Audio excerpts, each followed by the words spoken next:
Welcome back again, everyone, to the State of Greater Western New York report. This week, we're going to be answering some questions about television and radio history in the Western New York region, although not necessarily in that order. We're talking with an author who has done a lot of research on this, and you might be intrigued to find out some of the things that you thought were popular nationally may have actually started right here in Western New York. That'll be on this week's show, which as always is brought to you by... Each week, our community makes history. Each week, you make history. And each week, there's only one source to turn to for the first take on history. You know what that is? Subscribe to the Sentinel right now to discover the history being made in your own backyard. The Linden Honeoye Falls Lima Sentinel. More than just your news, it's your history.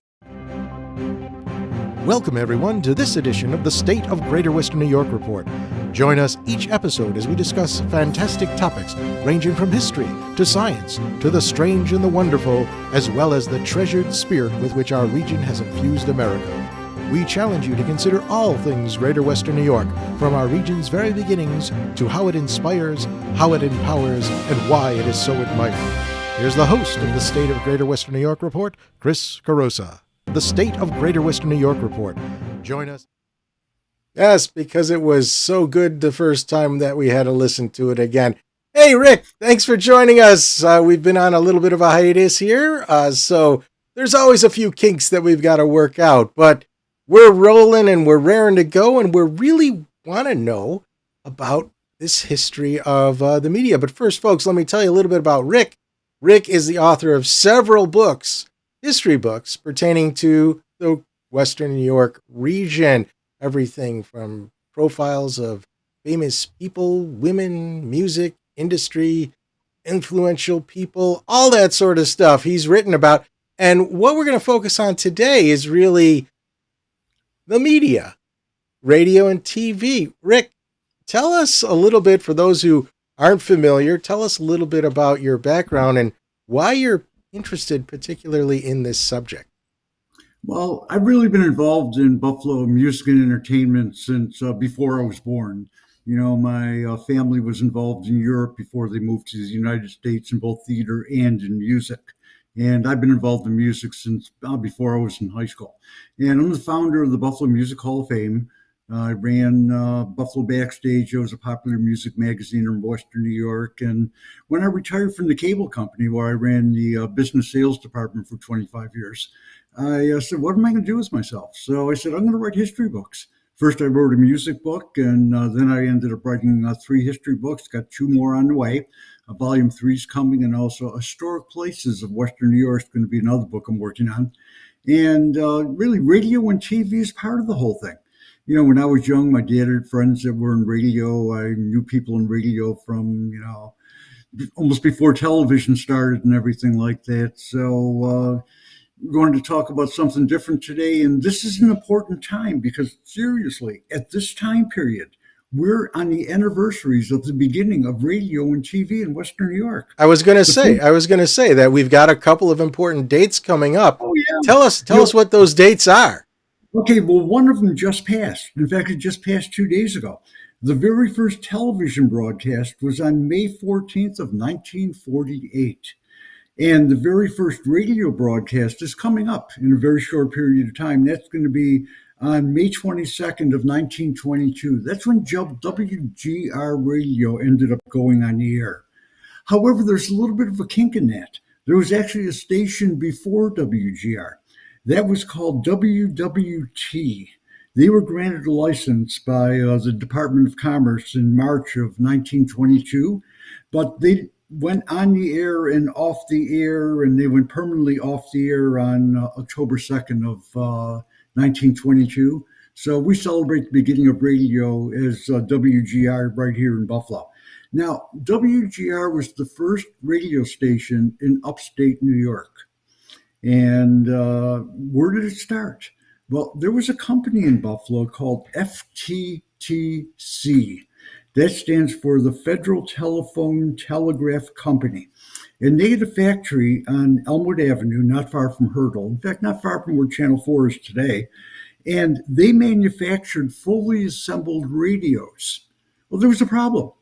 There was no radio station in Buffalo. So what they ended up doing is they went out and they applied for a radio license. They ended up getting the license and they ended up going onto the air and they were given the call letters of WGR. Well, one of the major investors in that company was George Rand, who happened to be the president of Marine Trust Company, later known as HSBC, and from the family that owned the Remington Rand Company. So people thought the radio station call letters stood for W. George Rand. What did it really stand for? World's Greatest Radio. So that was the first station. And they were doing their programming from the factory on 1738 Elmwood Avenue. But it was noisy because it was a factory. So what they ended up doing is they ended up moving to the Statler Hotel. And they had offices on the 18th floor of the Statler. So that's where they ended up broadcasting the show from. But what was on the very first radio broadcast? Okay, the first day of broadcasting started with a prayer from the president of Canisius College, Reverend Ahern. And that was followed by a conversation by the head of the Chamber of Commerce on the business growth of Buffalo. Then everybody in Western New York knows, Dr. Roswell Park, the Dr. Roswell Park, who started the Cancer Center, he actually gave a talk on the very first day of WGR on the advantages of getting a college education. So the first day of radio, we had Dr. Roswell Park. But then you had to have music on the first day, didn't you? So there was a concert by a band called the Yankee Six Orchestra, who was led by Hyman Arlock. And if you saw one of my previous shows with Chris, Hyman Arlock ended up changing his name to Harold Arlen and became one of the most prolific songwriters of all time. Writer of Over the Rainbow, Wizard of Oz, and you name it, just about everything. So Rick, the you answered my question that I was going to ask is, what did WGR stand for? And did it really stand for World's Greatest Radio? Did they pick the call letters, or were they randomly assigned? The call letters were picked, and after they got the call letters, they decided, okay, that's going to stand for World's Greatest Radio. You know, the FCC didn't say you're World's Greatest Radio. They said you're WGR, but that didn't stand for W. George Rand, which a lot of people thought at the time. So they had a studio at the Statler after they moved from the factory, but did they stay at the Statler for a while? What did that look like? I mean, you imagine what a radio studio what a radio station studio looks like today. How is the Statler out? Go ahead. Look at the picture that we have of the radio station. That's the inside of what the studio looked like. Totally different than what, look at right there. Look at all the electronics and everything like that. And what they did is they had wiring from the ballroom inside of the Statler so they could have bands playing downstairs. Don't forget, you didn't visualize this. This was all just, sound, audio coming across. And they actually hired a band that was the in-house orchestra, okay, that ended up performing the music. The band that they hired was known as the Dave Cheskin Orchestra. Here's the Dave Cheskin Orchestra. Now, why did they have this? Because all the network radio stations were not allowed to play 78 records on radio, because the owners of all the radio stations thought that was inferior sound. So all the radio stations had bands like this, all your network stations. In fact, they weren't allowed to actually play records until the 1940s. Some of your small regional stations, of course, played records and everything, but we're just talking about like the network stations, and WGR was a network station. One thing that was interesting, they also had guest performers play. And in 1932, there was a 15-year-old piano player that played with a group called the Hi-Hatters. And he was a piano player and a singer. His name was Robert Emil Schmidt, Schmidt. Well, one of the singers in that band was Foster Brooks.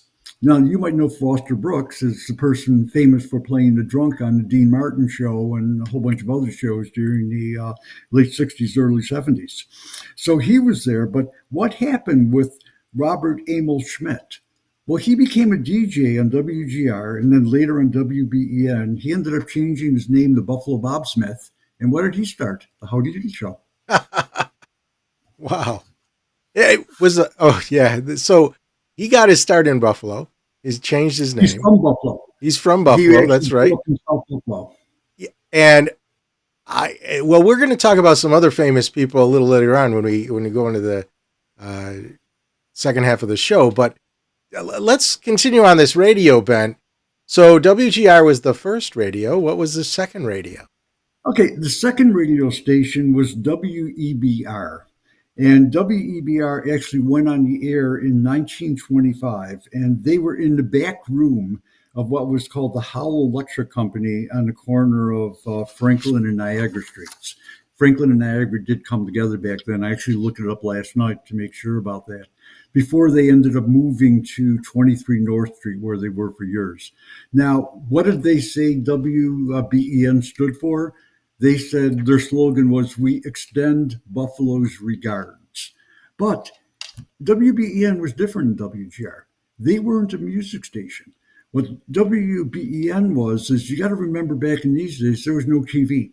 So what did people do at night? They would sit around the radio and they would listen to radio dramas. And WBEN was known for doing all the radio dramas. In fact, they had a program director. Rick, just for clarification, we're talking about WEBR, right? WEBR, not WBN, I'm sorry. Right. And so they had a program director by the name of Fran Stryker. I think you have a picture of Fran Stryker over here. And what Fran did is he wrote scripts for all these radio shows. And they had such, a big thing. They had, in 1931, a staff of 27 people, plus an in-house orchestra, putting on these radio dramas. Well, one of the shows that Fran Stryker wrote was a Western. And the main character of that Western was called the Lone Ranger. So the very first broadcast of the Lone Ranger show happened to be on WEBR radio right here in Buffalo. Wait. So you're telling me that the Lone Ranger, that famous radio show, started in Buffalo? Written by Fran Stryker, who was from Buffalo. He actually graduated from high school here and went to the University of Buffalo. So did he make up this whole character, or was there already a story about the Lone Ranger? He made the whole thing up. That was his job. He was a program director, and he wrote scripts. But he just didn't do that. He also came up with the Green Hornet and Sergeant Preston of the Yukon. Well, wait. The Green Hornet, that was a comic. Was that a comic first? Or did it become a comic afterward? It became a comic after. In fact, he would actually write all the shows and then write all the comics. This guy must have worked like 70 hours a day, trying to get everything done. But he had bad things happen to him. Sometimes good people, get the raw deal. He was offered a job at a radio station in Detroit called WXYZ. You can tell how early that radio station was. Can you imagine getting them call letters? And the owner of the station said, this was during the Depression, "If you come to my radio station, I'll pay you $100 a week," which was a fortune back in the Depression. And he said, "Well, I got a wife and 2 kids." And he says, "But you got to sign over the rights to the Lone Ranger if you're going to come here." He said, "Well, I guess I have no choice." So he signed over the rights to the Lone Ranger. Lo and behold, the Lone Ranger became pretty popular. That radio station owner sold the rights to Hollywood for $3 million. Holy cow. Now, he didn't forget about Fran Stryker. He said, "I'll give you a bonus." He gave him a $3,000 bonus. What did Fran Stryker do? He left Detroit and he came back to Buffalo. And unfortunately, Fran died in 1962 in a car crash out in Elma, New York. And at that time, he was still writing things, and he was also a professor at the University of Buffalo doing creative writing. So all these radio shows started right here in the Western New York area. Oh, wow. Now, let's go quickly to the next couple ones. We've got a minute or so before our break. So let's cover the next 2 radio stations, because these will be what people are familiar with. Okay, next 2 radio stations. The next one was WKBW. WKBW was actually started by a Reverend Clinton Churchill. When he got his call letters, WKBW, he said that ended up standing for well-known Bible witnesses. And they were originally in the Victor Furniture Building in downtown Buffalo, at Buffalo and Pearl Street in West Genesee. They had their transmitter at 1430 Main Street. That barn over there, the horse barn, is where their transmitter was. In 1941, they upgraded to 50,000 watts. They were one of the most powerful radio stations in the entire United States. In fact, at night, you could hear KB radio all the way down the East Coast, from Bangor, Maine, all the way to Florida. Now, the next radio station after that went on the air is WBEN. They actually went on the air in the 1930s. However, they go back to a station called WMAK in the 1920s, which was in Lockport and then on Shawnee Road in North Tonawanda. Well, in 1928, WBEN ended up buying it. And of course, what do their call letters stand for? W Buffalo Evening News, or were the Buffalo Evening News. So they ended up having that radio station. And when the WGR moved out of the Statler into the Rand building, which would be obvious because George Rand was one of the owners, WBEN then moved into their former studios inside of the Statler. So, like you says, can you imagine what the Statler was like? Well, the 18th floor of the Statler was also then the home to WBEN radio after being the home to WGR. Wow. Well, we'll tell a few more stories about those stations when we come back. But first, we're going to take a break. Oh, if you want to ask a question, put it in the chat or in the Q&A, and we'll send it over to Rick and see what he has to say. We'll be right back. Through the mists of time, nature and man have both created and buried treasures beyond the imagination. With the ages, these riches slowly dissolve into mere myths until they are forever forgotten.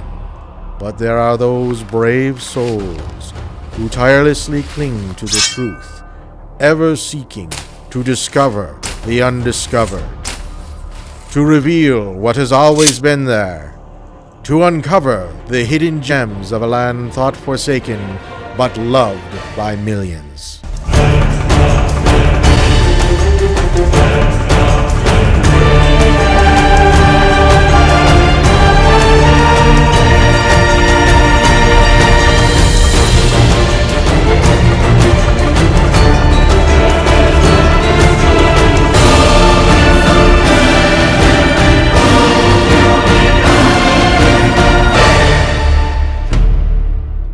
50 Hidden Gems of Greater Western New York. Discover the secrets in your own backyard. Buy your copy now at 50hiddengems.com. Well, Rick, you talk about WKBW being very large, 50,000 watts. I remember growing up in Blaisdell. Now, their transmitters were huge towers in Hamburg, not too far away from where it was. Mm-hmm. And we would get the radio signal in the dryer downstairs. I don't know how. I mean, those crystal radio kits that you made when you were kids. Right. Well, there was a solenoid or something in the dryer and it picked up the signal. It was really crazy. But I will also attest to the fact that you could hear that station from far away. I remember in the late 70s, early 80s, I was up in Vermont on a very clear winter night. The stars were brilliant. And we turned on the radio and I said, well, there's one station that I know. I like the music that it plays. It was WKBW. And there it was, crystal clear in Vermont, mm-hmm. coming through. And it was like I was back home again.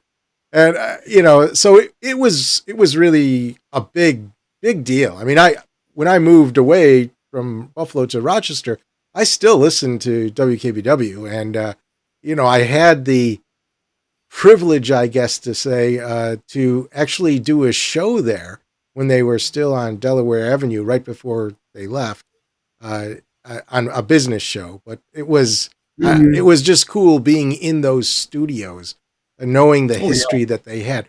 Well, let's move over to television and talk about the history of that before going back to some of those personalities on KB sure. and others. So tell us about the history of the TV. What was the first TV station in Buffalo? So with TV, both the Buffalo News and the Courier tried getting the first television station.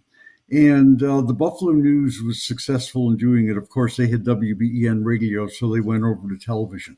On May 13th of 1948, they broadcast the concentration of Reverend Lauriston Schaeff as the new Episcopal Bishop of Western New York. Their first day of programming was May 14th of 1948. What did they have on TV that day? They ended up having a ventriloquist by the name of Jimmy Nelson, and they ended up putting on the air what was the biggest thing in early television, wrestling. Now, wrestling was huge in Western New York. Friday nights, the odd would have 8 to 10,000 people all the time. So look at them old cameras you can have. They're probably all the way up in the top of the Reds, if you remember what the odd used to be like, filming from there just to be able to have wrestling on television sets. And that was, of course, hosted by Chuck Healy, who also had one of the very, very early shows, which were sports shows called Beat the Champ and Strike Spears and Misses.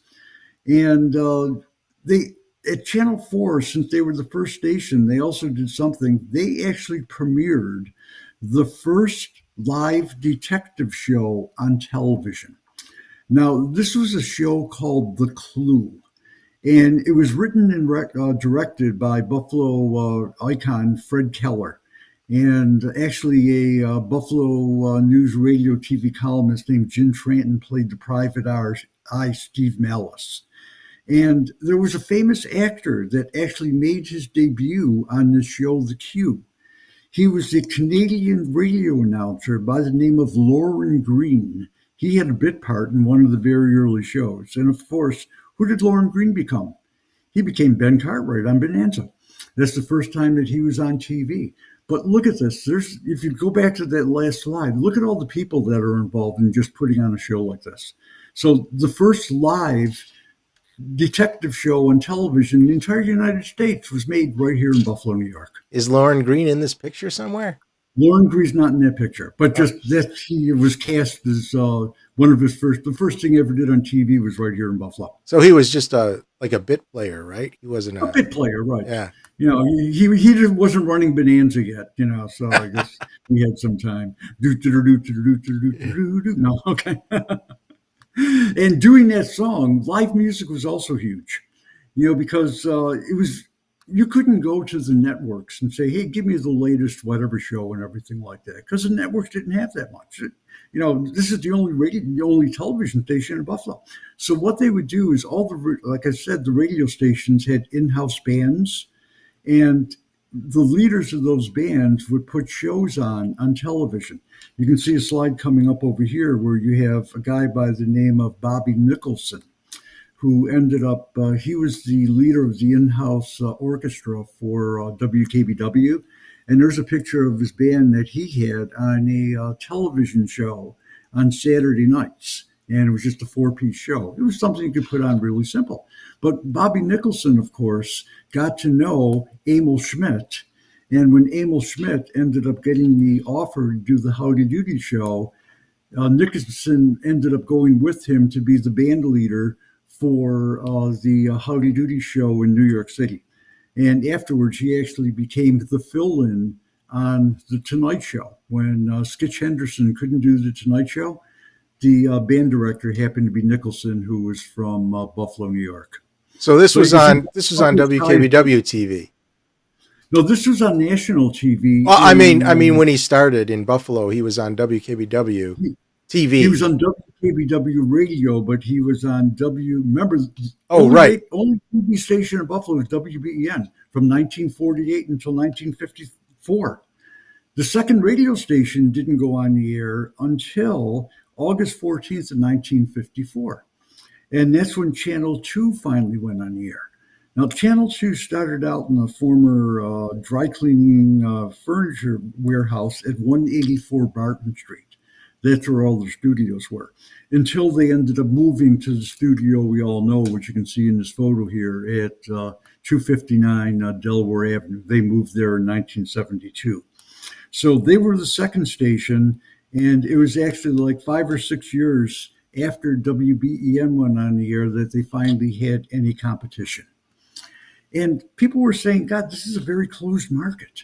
We have to have more with television.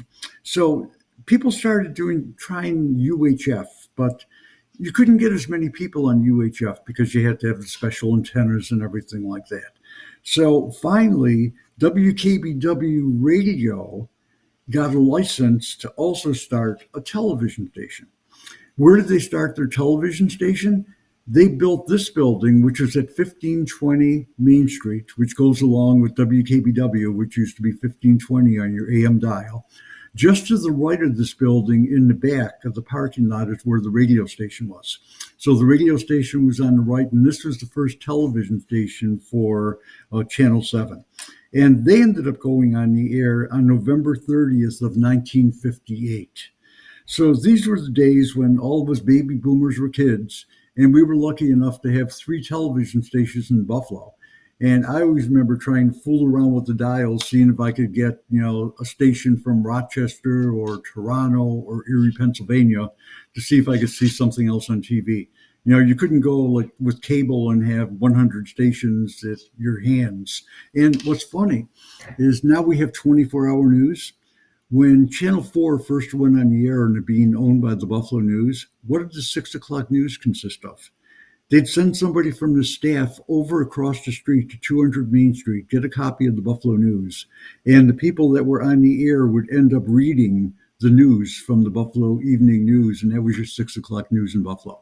Nothing like you go on TV right now, you're going to have immediate reports of everything happening all around the world. I think sometimes Fox and CNN have things on the air before they even happen. It's amazing. Well, I did want to ask a question, and we had a slide on this that covered this. A long-running TV show. We actually, believe it or not, by coincidence, my wife and I were talking about this show just a few days ago because we watched the movie that I can't remember the name of. I keep calling it Meet the Millers. I think it's We're the Millers. Yes. But my wife says, no, it's not Meet the Millers. That was that TV show with the couple who did gardening or something. So tell us a little bit about that, the history of that, because that's kind of interesting. Okay, I went over that when you said, you get over to the other stations real quick. Is Meet the Millers was also one of the very first TV shows on WBEN. And the Millers were actually vaudeville actors from the Southern Tier. And they ended up having a very folksy type show where they talk about cooking and they would have guests and everything like that. And that was one of the first shows. But the one that really hit all of us baby boomers happened to be A Visit to Santa Claus. Now, there's a picture of the Visit to Santa Claus. This came from Steve Cichon's book, 100 Years in Buffalo Radio. And that show actually went on the air in 1948, which was the very first year that WBEN ended up going on the air. And the news director played Santa Claus. And the elf was played by one of the staff members. His name was Johnny Eisenberg. He was Forgetful the Elf. But that actually was on the air all the way until 1973. And the elf was on the show all the way through. That's when it finally went off the air. So what was interesting, I remember being a kid, every Thanksgiving, A Visit to Santa Claus would come on. I still, in the back of my mind, I remember the theme music. And that actually stayed on the air until my kids were born. And I don't think they were old enough to remember, but when my kids were born, that was still on the air right here in Buffalo. And so that's one of your very, very, very early and long, lasting television shows. And speaking about early and long lasting, we have, I think they're in the Rock and Roll Hall of Fame now, several disc jockeys from Buffalo, primarily WKBW, I think. Tell us a little bit about those. I mean, we think of them in a very familiar way, but give us a sense for their national impact. Well, the national importance is Hound Dog Lorenz. He was the first, what we call rock and roll disc jockey in Western New York. He ended up going over to Cleveland where he was on the air with Alan Freed. And the Rock and Roll Hall of Fame's in Cleveland because of Hound Dog Lorenz and Alan Freed being on the air there. That's where they say that's where they say rock and roll was born. First rock station in Buffalo was WBNY. Dick Lawrence was the program director. And that's where Danny Everett and Joey Reynolds ended up starting. Both of them were Buffalo guys. And the big popular early disc jockey in Buffalo was Tommy Shannon.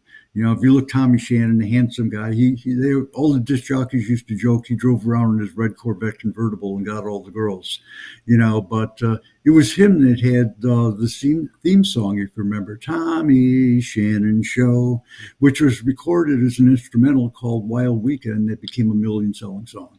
So these three people are all famous in Buffalo radio, famous in making rock and roll what rock and roll is.